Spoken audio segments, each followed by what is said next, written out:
Hey, Mike, how do you feel about today? Feeling pretty good about it? I think today's a great day, Dan. I couldn't agree more. Like you say, any day that you wake up and your name's not in the obituary, you're off to a good start. Speaking of which, today's also a great day to start your own podcast. Whether you're looking for a new marketing channel, you have a message you want to share with the world, or just think it'd be fun to have your own talk show, like we did. Podcasting is an easy, inexpensive, and fun way to expand your reach online. Maybe learn something. Now, Buzzsprout is hands down the easiest and best way to launch, promote, and track your podcast. It's what we use. Your show can be online and listed at all of the major places podcasts can be found, like Apple Podcasts, Spotify, Google Podcasts, etc., within minutes of you finishing your recording. You know, podcasting isn't hard when you have the right partners. And the team at Buzzsprout is passionate with helping you succeed. Join over 100,000 people, just like us, sharing their message, already using Buzzsprout as the conduit to get their message across the world. We use Buzzsprout, and we love it. Buzzsprout will give you a great-looking podcast website, audio players that you can drop into other websites, detailed analytics to see how people are listening, tools to promote your episodes, and much, much more. So here's what you'll do if you want to start your podcast today. Follow the link in the show notes. This lets Buzzsprout know we sent you. It gets you a $20 Amazon gift card if you sign up for a paid plan, and it helps support our show. So make it a great day today. Get on to Buzzsprout and start your podcast. Inform the world. And, of course, always analyze responsibly. Cheers.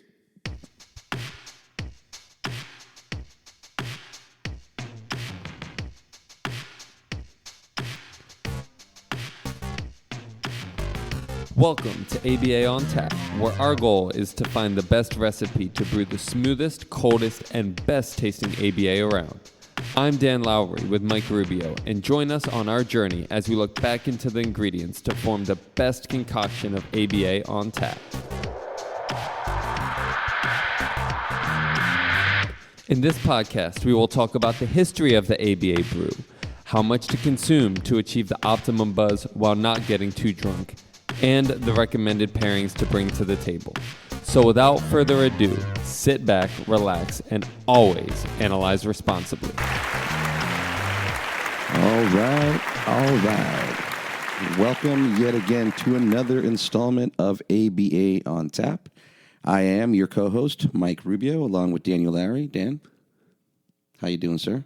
Doing excellent, man. Doing excellent. Yourself? Great to be back in the studio. It is great to be back in the studio, the reptile studio, which is actually my teenage son's bedroom. So we have to give him a shout out for allowing us to set up the control table on his desk and whatnot. Teenage son / sound engineer. Yes, a musician.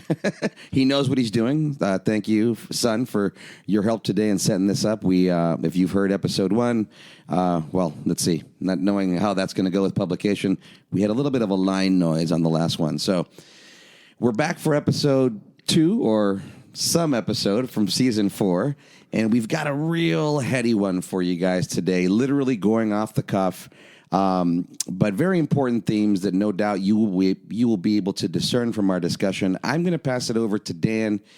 Dan, get us started here because we've got a lot to talk about, all under a certain umbrella, all related to what we do on a daily basis, but really reaching out to a different social impact or discussion with regard to applied behavior analysis or, in general, human behavior. Take it over for us here. Yes, sir. So as we sit here, this is February 5th as we record this episode. Not sure when it's going to be published. We're about a weekish away from the Tyree Nichols Memphis police incident that everybody's probably familiar with for the most part today. And there's been a lot of discourse about that, a lot of discussion about that, how it relates to individual police officers, how it relates to the institution of policing, how it relates to a lot of different social, cultural factors. And there's so many parallels that I think can be drawn between this policing, the incidents that, or the individuals that do policing with ABA. And I wanted to talk about it. There was an individual that was the former Minneapolis police chief, I believe, during the George Floyd, Derek Chauvin situation, where he was on Bill Maher over the weekend, and he brought up a really interesting point, kind of defending policing in general, talking more about the individuals that were basically tasked with the responsibility of implementing whatever training curriculum or whatever was given to them, and reflecting on that a little bit, which made me kind of go into the mental Rolodex there and parallel that to kind of how we're feeling with ABA a little bit right now. It's with the institution of policing is very polarized right now since the George Floyd incident, as is ABA, and I hope that we can come together, talk about some of the parallels, and hopefully bring a good discussion and hopefully a collaborative end to this, because even as we've seen just in our comments, people don't really want to talk about, they're not here for discussion, they're not here for collaboration, they're here to make a point and run.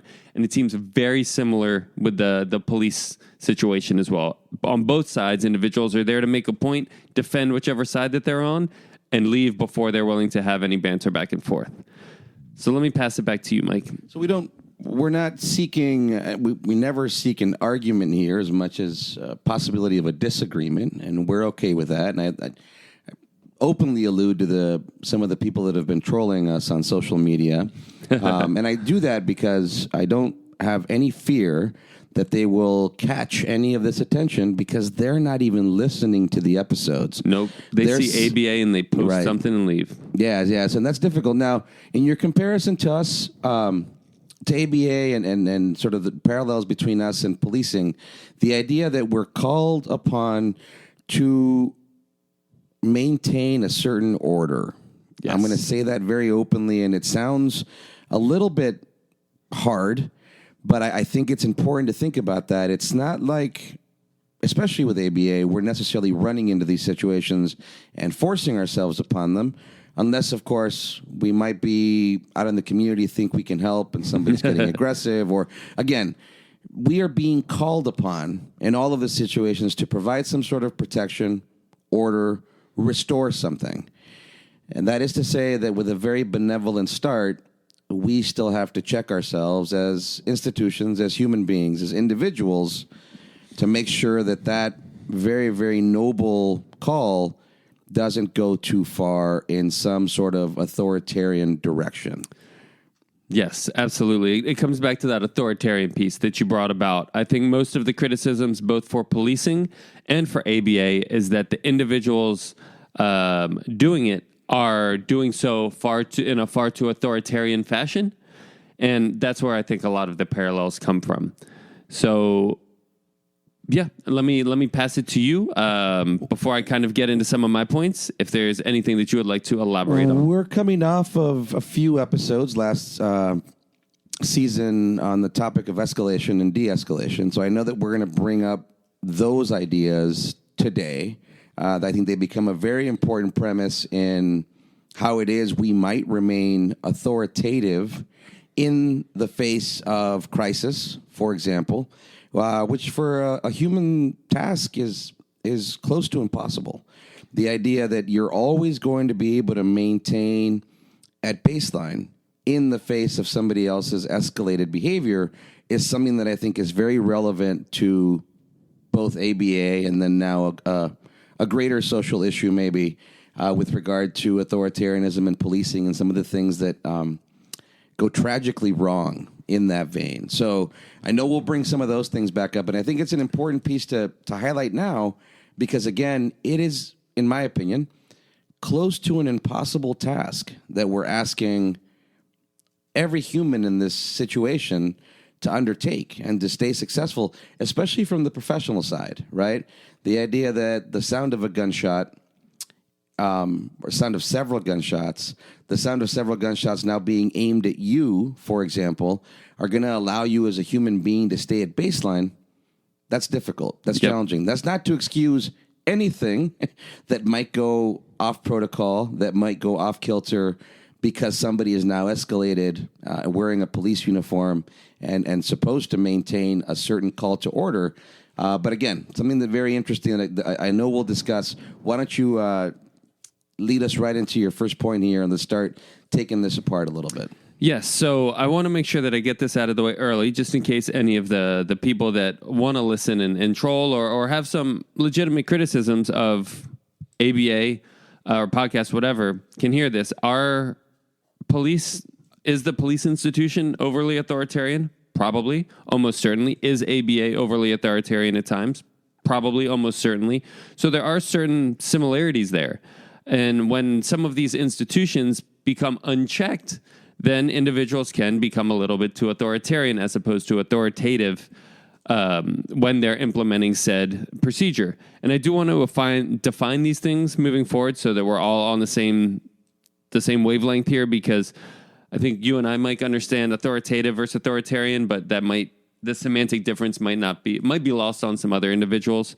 So authoritarian is more the do it right now, how I said, quickly and get it done. So you need to do this now and it needs to get done. Needs a very common thing in authoritative. I'm not listening about, and there's no back and forth. It's do it how I said, now go. I think you meant authoritarian there, just to make sure we keep them clear, right? Yes. Okay. I thought I said authoritarian. Yeah, it's all right. Just making sure, because it does get tricky. I agree. Yes. So that's the authoritarian. The military parent, like the military is very authoritative. Authoritarian. Go here now. Don't question it.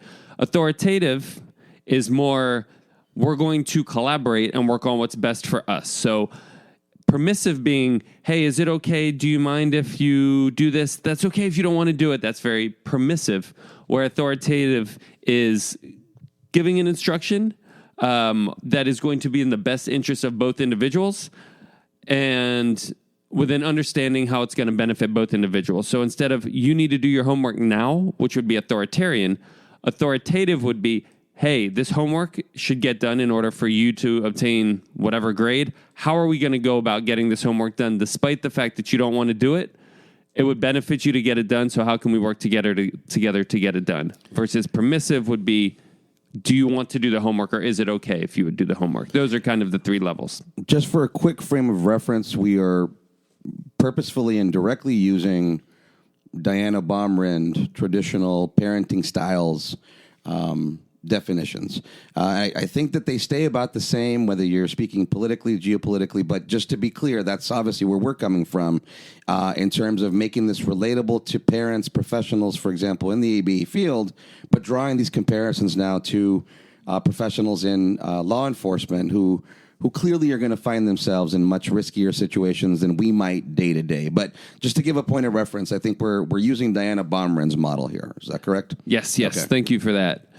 So I think the question when we're talking about these modalities, which at times can become authoritarian, is the institution itself inherently authoritarian? Or is the institution okay? And is it the individuals that are representing the institution that, like you said, sometimes can get put off of baseline or in fight or flight mode that may become authoritarian? So do we need more individual training? Or do we need to completely rewrite the institution? And I think right now, as society becomes very polarized, people just want to jump to whatever it is. We need to rewrite the institution, right? With policing, we need to disband the police. That's the only solution. We need to disband the police, and we can see how that worked out in some of the precincts that did that. That wasn't very effective. So policing, some level of policing or something of similar nature is probably beneficial for society as a whole. Same thing with ABA. So these individuals that are now have had ABA and coming out and explaining about their experiences are saying, hey, these individuals were too authoritarian. They made me do things I didn't want to do.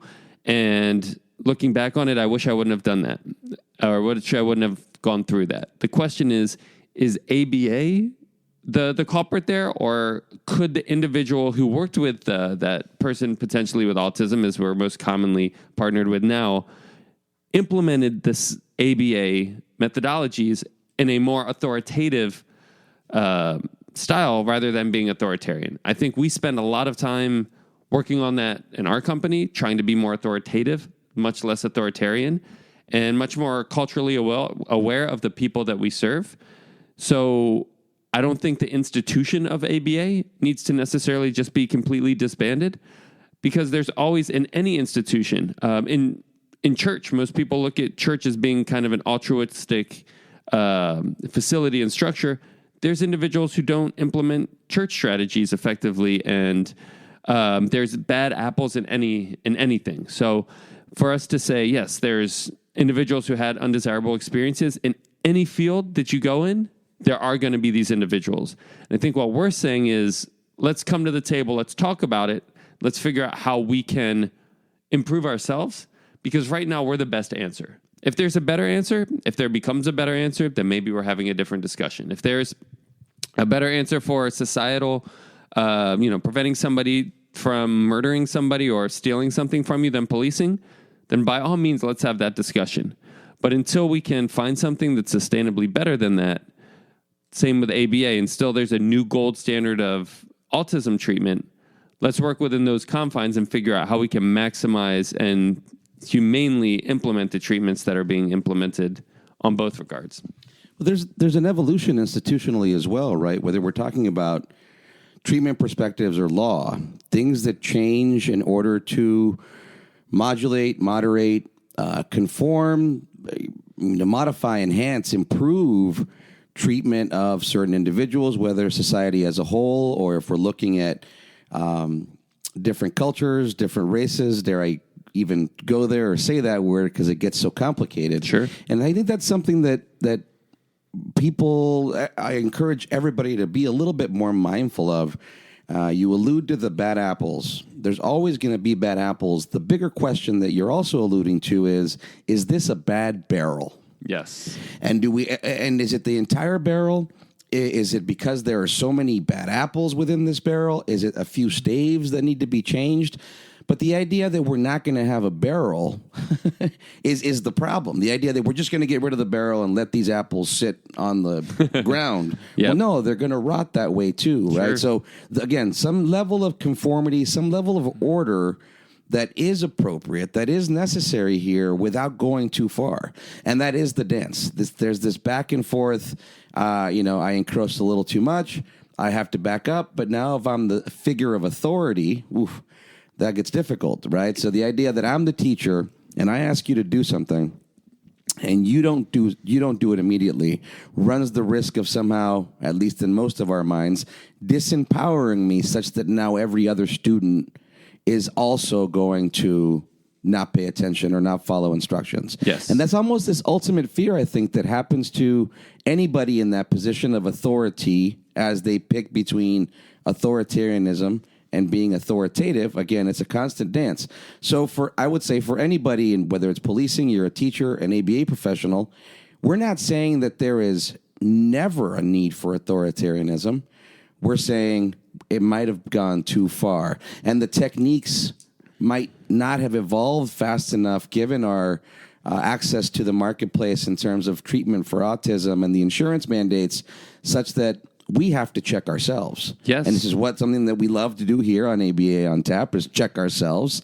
I think these are all very, very important questions, because while we want to maintain our authoritative stance most of the time, there is a time for authoritarianism. Yep. There's even a time for permissiveness. Absolutely. Probably never a time for being neglectful. Correct. Hopefully not. Yep. But even the margin of error as human beings is going to allow us to be neglectful sometimes. Sure. And we're trying to limit those. That's where the training comes in. That's where experience comes in. That's where ongoing professional development comes in, something that I know we take very seriously in our day-to-day work.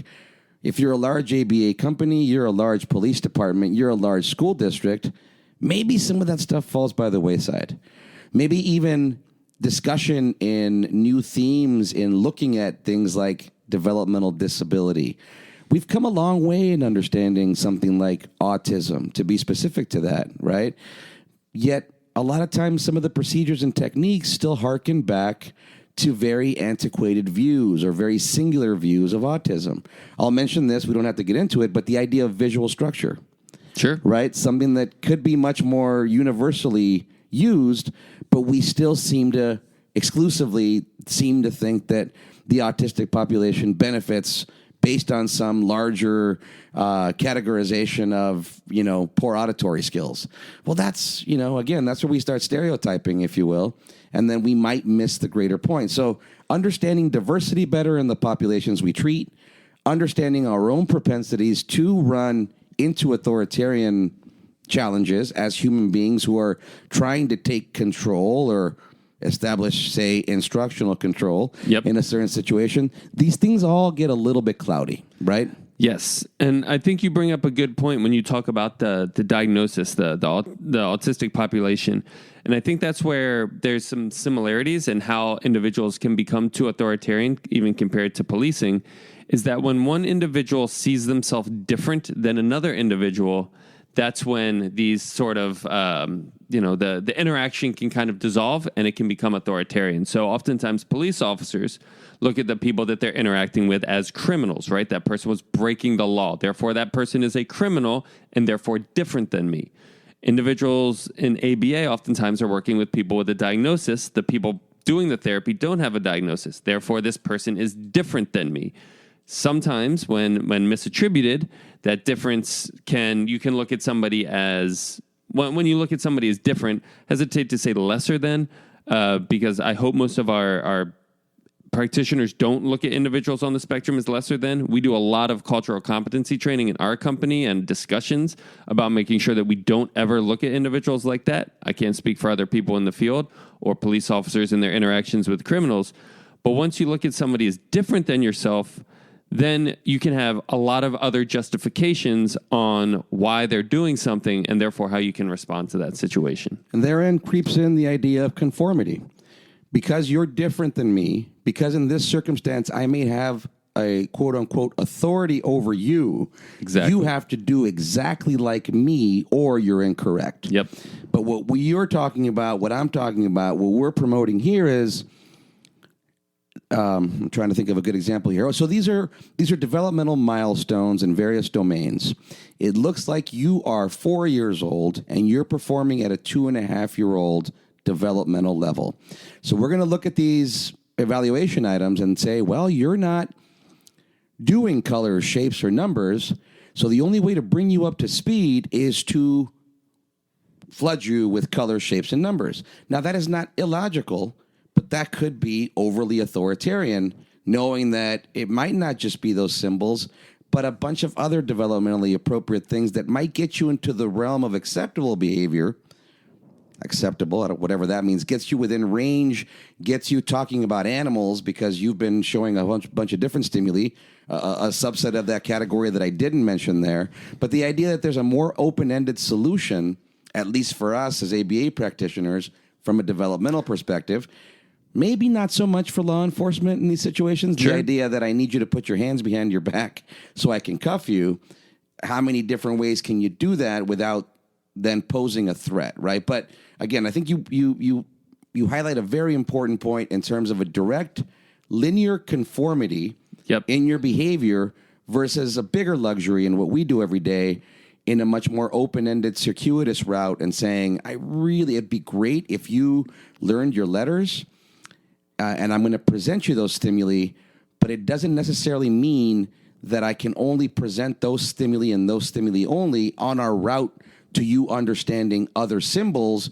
which will then have a crossover collateral effect to you understanding symbols in general, and then we can relate how letters and shapes have similar forms and how those translate into a whole bunch of different things. So I threw a lot out there. I'll pass it back over to you and see if you can help us dissect that a little bit. Yes, use the term acceptable behavior, and I saw that you kind of cringe when you use that because that's what does that mean? That's a tricky one. What does that mean? That's acceptable to who? It's sometimes that's the basis of where we start to falter or fall apart. I think with our field, acceptable behavior is things that the parent is concerned about, things that are going to be socially significant, as we call it, and that would be meaningful for that individual in home, community, and school environments. So behaviors that are going to be pro-social at home and school and things like that. And those behaviors should be articulated by the parent or even more importantly, by the client. I know we've had discussions recently. We run social groups and we even have adult groups. And the idea of creating goals for adults seems weird. They should be creating their own goals. So again, that's one of the, kind of even historical authoritarian aspects that as we start to acknowledge and take a look holistically at our field, it's like, oh, maybe we were even inadvertently being a little authoritarian with this. With policing, acceptable behavior is obviously things that are determined by the law, which is determined by the people. So again, acceptable behavior, there is some level of acceptable behavior. I think we can use that term. We don't necessarily have to cringe, as long as we make sure that we are not the ones determining acceptable behavior. So as the ABA practitioner, I'm not the one that says this kid can't stim, or this kid needs to use their words, or this kid needs to do anything. It's the parent or the child or that kid's immediate environment that determine that, and I'm just there to help that. Just as the police officer is not there to say this person can or can't do anything, it's the institution above him or the people that have made the laws, and that individual is just enforcing them. So I think that acceptable behavior, I really like that you actually use that term, because that's, I think, where we get some detractors to start. Have another point, but before I get to that point, anything you wanted to add to that? Oh man, there's so much to unpack here. I'll present this and then maybe we'll circle back to it. There is a line. No matter what, there's a line, yes. Right? So we can talk about it in terms of the word assaultive. Sure. Whether you're talking about our work or policing, there's a line that gets drawn there. Yep. And it's not a clear line. It's not a visible line by everybody. There's still haziness in that line based on our own predetermined level of escalation or preconceived notions in any given circumstance.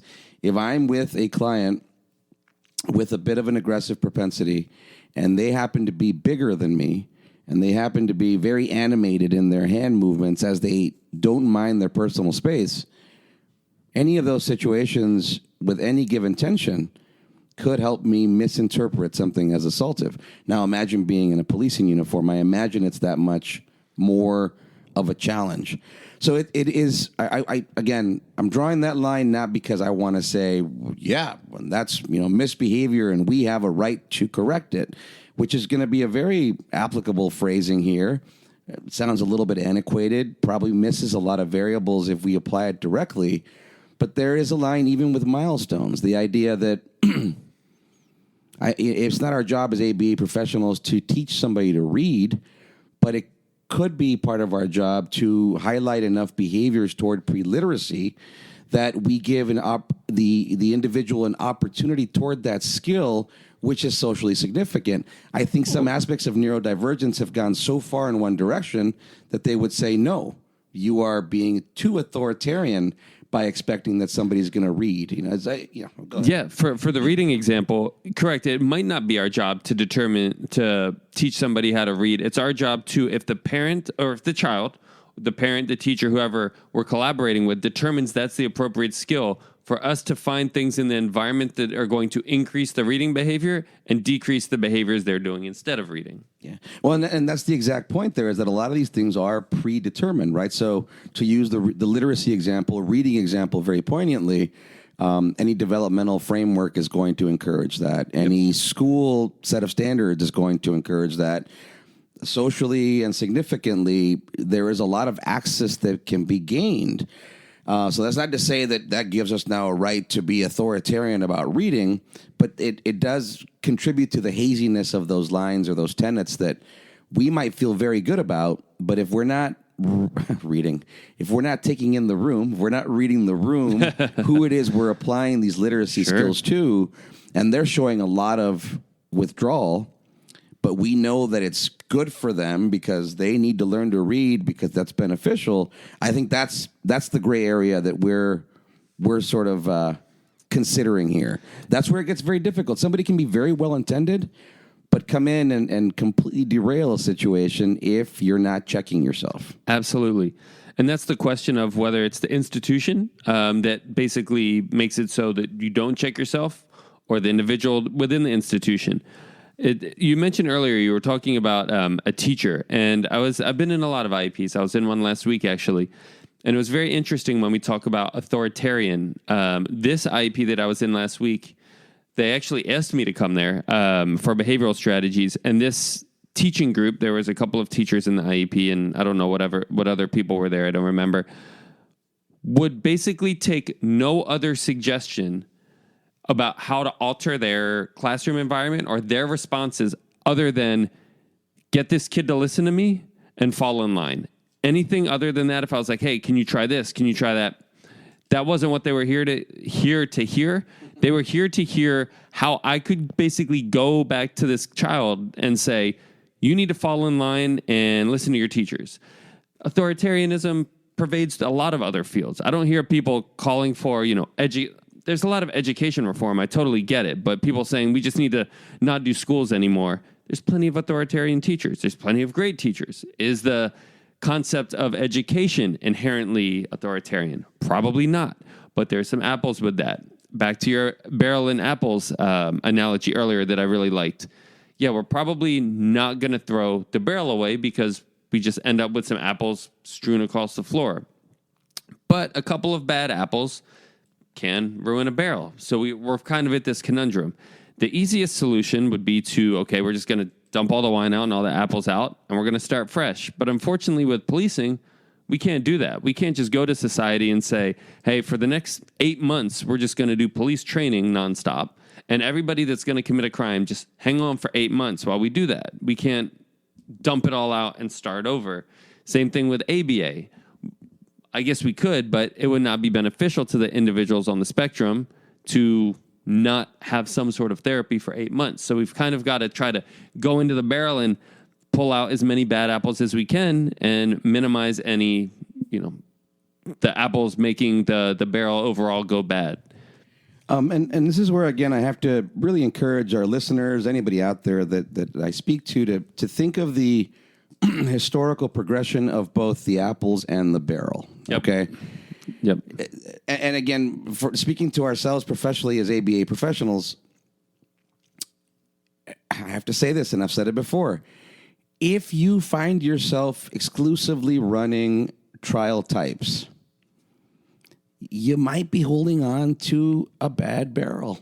Yep. And because of that, you're the apple within, you're a bad apple. Yep. Is that to say that trial types are inherently bad? No.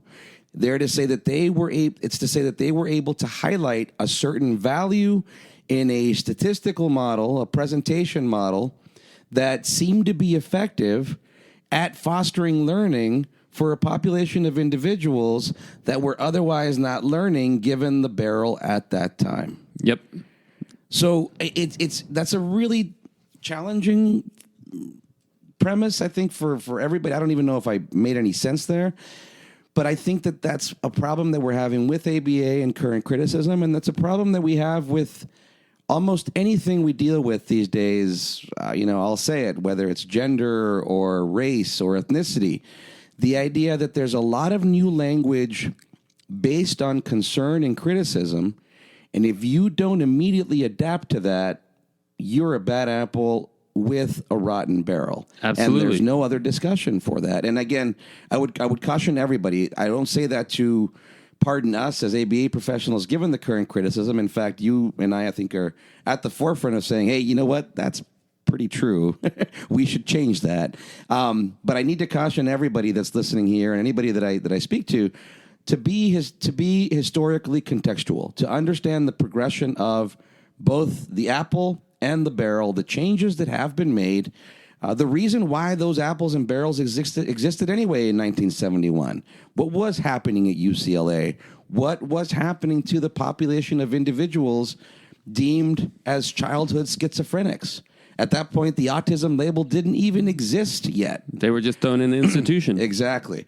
So to think about the benefit of ABA and taking such a restrictive situation, institutionalization, for example, having a hand in bringing that to a new light, providing certainly substantiating and giving much more access from a human and social perspective, and then now to the professional side, if you're still practicing like the practice looked in 1971, yeah, there's a problem. Come up to date, buddy. Please. Yeah. 100%. You mentioned earlier that there's a time for all three of the responses, whether it's authoritarian, authoritative, permissive, and then the fourth one, neglectful, probably not something you do on purpose, that. but yes, something that will happen. That would lead to a CPS or CWS report if done consistently. And I think that's important when we talk about, you mentioned assaulting behavior and stuff like that. So if that can be where the black and white can be very difficult for, say, a police officer, right? If a police officer is enforcing the law, there's no real judgment with that, right? So you're on a desolate road and you're speeding. Police officer pulls you over and says, you're speeding, you need to stop speeding. That's not authoritative, that's authoritarian. There's no question about why you're speeding. There's no interaction there.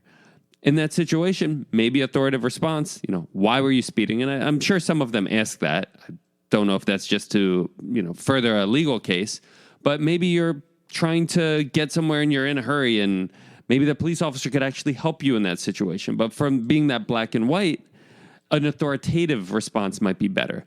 That being stated, if I'm a police officer and I go to a call and a man and woman are fighting, it's probably not a time for me to be authoritative and say, well, let me figure out what would be best for you and why are you fighting and things. I need to stop the fighting. If the house is on fire, right, I need to put the house out, and then I'll figure out how to install a sprinkler system and what we can do in the future. So I can see, there's times, even in ABA, if we're working with a child and they're about to jump out the window, yeah, it's probably time to be authoritative and grab that child and put them in a safe place where they're not going to injure themselves, or they're banging themselves in the head, which some of our clients do. Probably time to be authoritative and put our hand in between their hand and their head, a pillow, something to prevent them from injuring themselves. They're about to run into the street, time to be authoritative. The problem is, if that's done consistently, authoritarian, if that's done consistently, then it's difficult to be authoritative, because when you're authoritarian, things get done quickly and you can move on. If you're a police officer, you've got to enforce the law for everybody. If I spend 25 minutes talking to you about why you're speeding, what about all the other people I could have gotten in that time? Same thing, with ABA. If I'm spending 5-10 minutes figuring out why you don't want to do homework and going back and forth, we could have gone through 15 programs in that time. Now, for me and our company, we don't really care about going through 15 programs. We'd want to hit that homework one with a level of independence and autonomy that the other 14 programs can wait if we can get whichever one we're working on done correctly. So we prioritize that. But also I can see that, historically, getting through a huge data sheet and getting through a lot of things quickly, the authoritarian perspective is beneficial, leads to a little bit more authoritarian implementers, which then makes the institution itself seem a little bit more authoritarian. You used a couple of examples there that I think I might be able to expand on a little bit, and hopefully they make sense. But the idea of, I like to talk about if you're able to say yes and when, if it's not in the immediate in the immediate moment. Instead of saying no. And then there are some hard no's that nobody is going to be able to just allow, like a child running into the street. So you have every right to be authoritarian in that moment and make sure that you use everything, even physical force, to use that loosely, to grab your child and make sure that they're not running out in the middle of the street, especially if there's traffic. And then there's the idea that now we're not even going to go to the front door or look out the window at the street because you might get the idea of running into the street, and then now that level of authoritarianism is going to be impactful in a negative way. And we're not going to teach you proactively about the dangers of the street. So when you talk about speed limits, maybe this relates in some way, shape, or form to the idea of developmental delays or milestones, if you will. The idea that somebody is already at a different limit.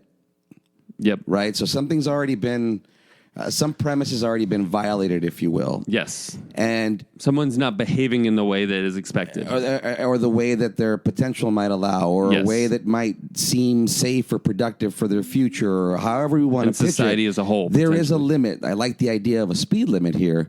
Now, the difference, and you explained this very nicely, the difference between a police officer that just enforces that limit blindly versus the one that takes a look at the circumstances, says, wow, you look a little frazzled. Is everything okay, ma'am? Is that a child in the back seat? Are they choking? What's happening that made you violate this limit? And I think there's a really important lesson to be drawn from that, the circumstances, how we understand the circumstances of the individuals we're providing treatment to, knowing that certain limits have already been, I'm having a hard time finding the verb here. I don't want to say violated or disregarded. Certain limits aren't being met. Yes. Or adhered to, whatever Yep. that is. And yes, even in the benevolence of saying, I want to help this child come up to speed on these developmental levels, even that can get you into some authoritarian trouble based on your routes. Are you going to be so linear that you're not going to take into account just the active interest of the child and what they're doing, knowing that you have these milestones to hit?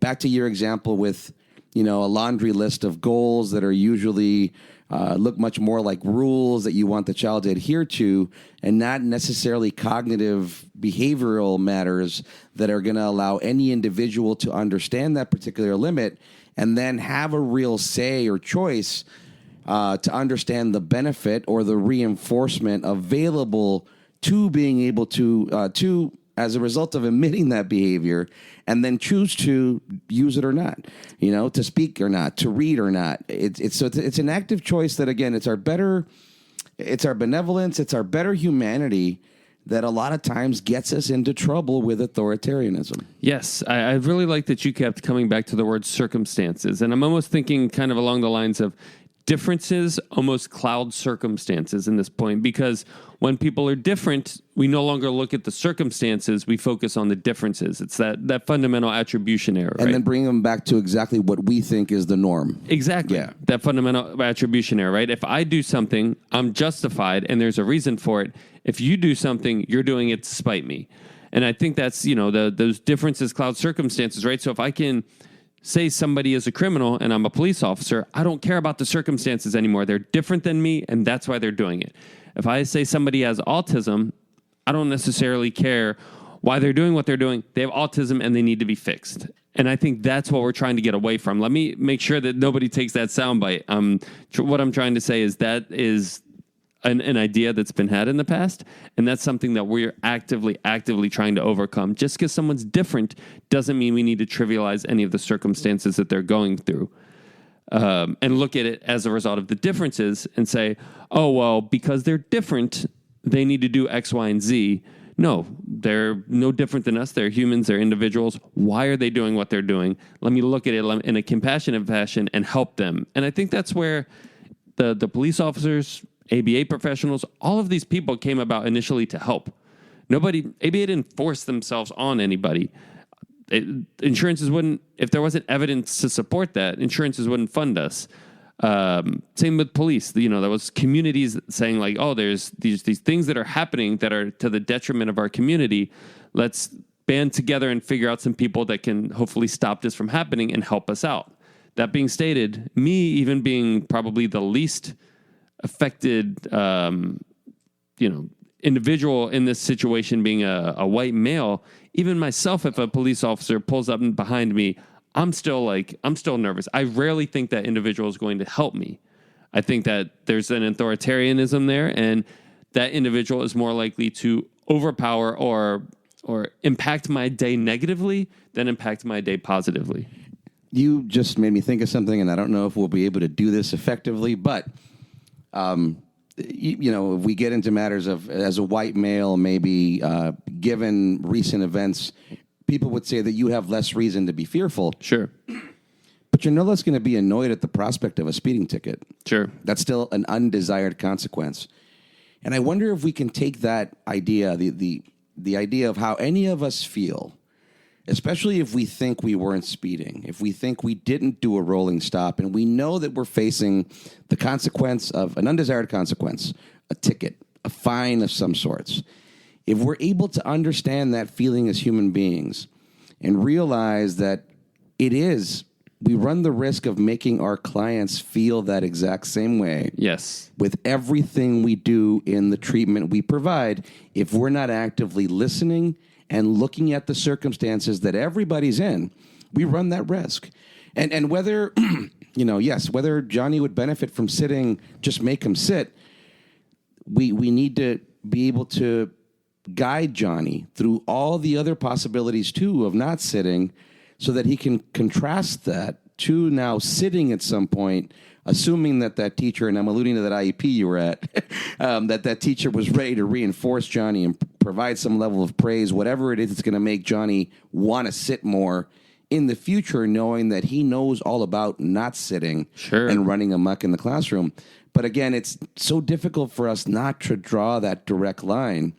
And then Johnny feels like he's getting a speeding ticket, which we can all, whether you were speeding or not, you're not going to admit to it. Right? How many of us have been pulled over and been like, officer, you got me. I was speeding. Give me that ticket. Please give me that ticket. No, nobody, right? Nobody likes to be corrected. Yep. And especially not in authoritarian fashion or punitively. So I think, and again, it's not that we do that actively, but we run the risk of making others feel that way, given the authority that we are privileged enough to have in being designated to provide assistance or intervention in these circumstances. Those are a lot of layers there that I just pitched. I'm not even sure if we can cut through that, but I really like your example with the speeding or being pulled over, because everybody can relate to the notion of being corrected. Even if we know we're wrong, we don't like it. Yep, I'm sure that's how a lot of the individuals with autism or the autistic individuals feel when they're stimming and corrected or something like that. They feel like they were speeding and they weren't hurting anybody, and all of a sudden they're constantly corrected. And that's what, going to that helping versus overpowering. So all of these institutions were initially created to help the community at large. But as we've learned from the Stanford prison experiment, that unchecked authoritarianism can lead to undesired results, or unchecked power can lead to authoritarianism. And police officers, who checks the police? Not too many people. There's not a lot of police pulling over police saying, was this person actually speeding, etc. Same thing with ABA. There's not a lot of people checking ABA. ABA is a little bit of a unique field, so we don't even really fall under the guise of psychology or psychiatry. Not a lot of people outside of ABA know exactly what we do, so no one can really check us. And that's honestly what we're trying to do in this podcast. And that's why when people try to troll us, if they actually listened, they would probably be like, oh, wow, these people are actually trying to make a difference, because coming to the table is step one. And if we're not, we don't want to be the Stanford prison experiment people and say like, oh, you have the power to get this kid to do whatever you want, so therefore you have the power to get this kid to do whatever you want. It's yes, you probably, the parents would support you in your follow through of these kids' behavior. That being stated, should you have this environmental contingency in place? Should we be working on this behavior? Do you know why you're doing what you're doing? Doing everything with a purpose, not just I have the power to come and make these people do what I want them to do, so I'm going to do it, but doing it with a purpose and an understanding and a level of compassion that, again, not looking at these individuals differently. I know you mentioned that earlier, and I want to highlight that word again, that, the circumstance and that difference piece. Looking at each other similarly and with that same level of understanding and compassion. Yeah, a certain level of divergence and diversity in our behavior and what is now deemed acceptable as a range of behavior, knowing that if we're looking at any sort of standard distribution, that's all the idea of normalcy is. It's something that seems to happen more commonly, and then two other tails under that curve that don't happen as commonly. You brought up a couple of really important points that I want to highlight. Number one being the Stanford prison experiment. Big fan, with good reasons, of that whole era of psychology, as well as the Stanford prison experiment and Philip Zimbardo's. Some of the criticisms that get highlighted from that experiment are very valid with regard to its experimental design. And then at the same time, you have to look at things like Guantanamo Bay and Abu Ghraib and all those natural replications of the Stanford prison experiment that occurred, which really begs to let us all know that given any sort of unsupervised situation where we are placed in a role of authority, all of us run the risk of subjugating others in that way. All of us. All of us. Yes. And that's, I think, a point that you're making with this that's very, very, very, very important to highlight. And I had another point, and it's fleeting me at the moment, but you're going to take, you got something to say, so maybe it'll come back after you do. I do. I kind of wanted to wrap up we've been talking a lot, and wrap up kind of some solutions, some thoughts, some parallels between the two things. But before I get to the wrap up, did you get your thought back? No, let's do that. It might come back. We'll see. So the first thing, kind of in my steps of improving this situation, because sure, we can kind of rant and rave all day about these things, but how are we going to improve them? What are we going to do to make them differently, or make them different? Number one is acknowledgement and accountability, and I feel like ABA as a whole, policing as a whole, probably doesn't have as much of that as they should. People, again, get polarized and they go to their corners. And if there's any criticism, and then, again, this is what I see on media and things like that, so that may or may not be an accurate representation of policing. But it seems like the discussions that I hear about policing, the pro-police side is very much kind of in their corner, and it's like all or nothing. It's like, well, just because these people did this to Tyree Nichols or George Floyd, that doesn't mean policing's bad. Okay, but we also have to acknowledge that there could be bad individuals, and what are we going to do about that? We can't just... It goes a little further. You even get justifications for that very behavior that we see as tragic and awful. When you're sitting there watching 8 minutes of somebody's knee on somebody else's neck, and you're right. One side is still going to find a way to defend that. And it could be out of context. I don't know. I mean, Sure. Not to try to say that we can solve that particular circumstance, very, very historically, politically charged. I don't know.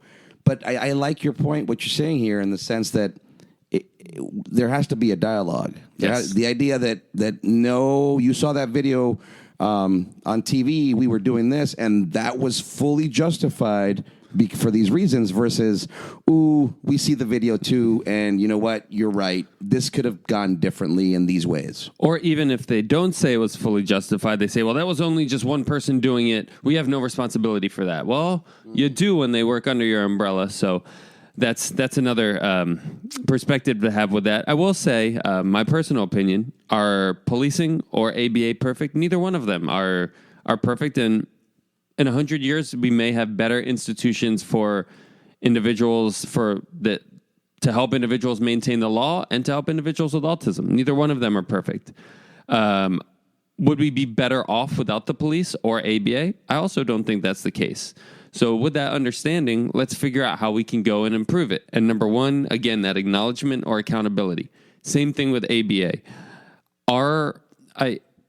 These individuals who are speaking out against ABA, and we've done many episodes on that, it's really easy from an ABA perspective to dissect it and be like, nope, they're wrong. They wouldn't do this, and they wouldn't have this skill, and they're wrong. This was just they're either wrong or the person who did the ABA was wrong. And that's again getting defensive. That's not bringing, an open mind to the table. No, there are a lot of bad practitioners, and there's certain things in the field of ABA that are leading to this authoritarianism. We mentioned earlier professional development and training. That's one of the things that very unique in our company specifically. One of the things on a larger level that insurance companies and the reimbursement rates for ABA don't really allow for a lot of professional development and training. So these individuals aren't really being trained that thoroughly on the job. That's one of the issues with policing, right? With the whole defund the police. Are these individuals being trained? Well, they need more training, but we need to defund them. Well, how do we give them less funding and more training? That doesn't seem to jive really well. And with policing, again, some of the more nuanced arguments are, well, let's take away some of the gear and some of that kind of stuff and devote it to training. With ABA, we don't get a lot of gear funding and stuff like that. So fortunately, we have a unique model at our company, but I think larger, there definitely needs to be a discussion about reimbursement rates and how the structure of ABA is implemented, because there are structural aspects of ABA that are leading to overly authoritarian applications of that ABA. That's the first thing I wanted to mention. Let me pass it to you. So Mike. In order to, as a provider, in order to stay competitive, stay solvent, given current reimbursement rates, you might be motivated to then assign a certain level of service that is also justified by prior research, but if implemented in a certain way or not taking into account family's schedule, routine, just their availability in general, then we fall into that authoritarian rank, because now we're doing things without considering the benefit as much as just the dictates. Absolutely. The laws, the policies, the regulations. And I like this. Something that we need to get to here on ABA on Tap is discussion of reimbursement rates and how they affect our recommendations for treatment, given that we have to survive in a capitalist model. Yeah. So that's something that we will come back to for sure. But I think a very, very solid point. And then one more thing that I'll say is we're trained as ABA professionals. Policemen are highly trained at the police academy. And what we're talking about more specifically, likely, is the ongoing professional development. The time to sit, hopefully be funded, paid for, to be able to sit like a lot of the employees that we collaborate with, a lot of the technicians that we get to collaborate with, to be able to sit, once a week, at least once a month, and have open clinical discussion, not just talk about your hours and what you delivered. That's very refreshing. It's akin to something that I've talked to many police officers about that I know personally. The idea, well, how much time do you get to go to the range and practice shooting? Yeah. We don't. Or even talk to your superiors about what's working and what's not working. Or not get pulled into a session with somebody, a behavior analyst or somebody to talk you down, to help you feel a little bit more calm, to get pulled into that on a regular basis, not just when you fired your weapon and are now being investigated. And again, I don't know if that's how these things play out. Now I'm using a very popular media, notion of how those things might play out. But in having talked to a lot of, personal friends that are in law enforcement, it doesn't sound like these active professional development efforts are made there. And again, very fortunate to work where we're able to work. I think that we are afforded that constant effort toward improving and bringing ourselves up to speed through professional development. I know that, unfortunately, there are other agencies that don't necessarily afford that. So you've got these weekly supervisors meetings, and there's zero clinical discussion. It's all about fiscal matters. Absolutely. Yeah. Like you mentioned, if I'll just throw out a random number, we can say there's 20% margin on the hour that a therapist bills. The only way that you're going to get enough hours to be able to supplement non-billable time with training is if you scale that significantly. And that's what the model that a lot of providers have is, let's just scale it. Let's just take that margin that they have and inundate the individual with 20 or 30 or 40 or 50 hours a week of ABA, so that maybe on the back end we'll have a little bit of unbillable time left that we can train this individual. Altruistically, that's what I hope they do. Who knows where that scaled monetization goes? But that's what you're mentioning, and same thing even with teaching, the teaching profession. My girlfriend's doing her doctoral thesis on the training of paraprofessionals and school staff. She's a principal. They don't really get much time to between the unions and the hours and things like that to train staff. They're just pretty much thrown in and they get an hour here or there. But to talk about adequately training people, teachers don't get that much, and paraprofessionals like the aides in the special ed schools don't get that much. And I would say overall in the ABA profession, very few ABA practitioners get that. So that's certainly a systematic thing that, again, we need to all come to the table and not just be defensive and say ABA is perfect. These people just need to fall in line. No, there's some systematic issues starting from the top in that monetization rate. I hate to bring it back to money, but in order for a company to be solvent, they have to be profitable. Fortunately, we've been able to find some ways around that. But the increased staff training is a systematic problem, which then manifests on the individual level. So that's the first thing I noted that bringing it all together. The first thing that we all have to do is, or that would behoove us all to do on the police side, the ABA side, whatever, is acknowledge our inadequacies and not be defensive about the things that people are accusing us of.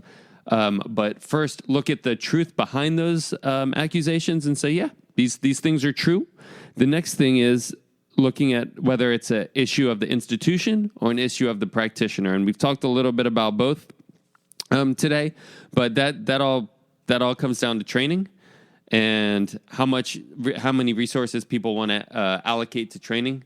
because obviously we live in a capitalistic society, and typically in any field that you're doing, training is going to be counterproductive to production, right? You're not going to be making money for whatever that entity is or doing your job while you're training. And that's the biggest problem right there, I think, that just continues to perpetuate itself. And I think that's where I would, living where we live and the cost of living here and the cost of gas, knowing that our technicians drive to provide in-home services, I don't really see any other way than it has to come from the top. Those rates have to change, because otherwise, how do you survive?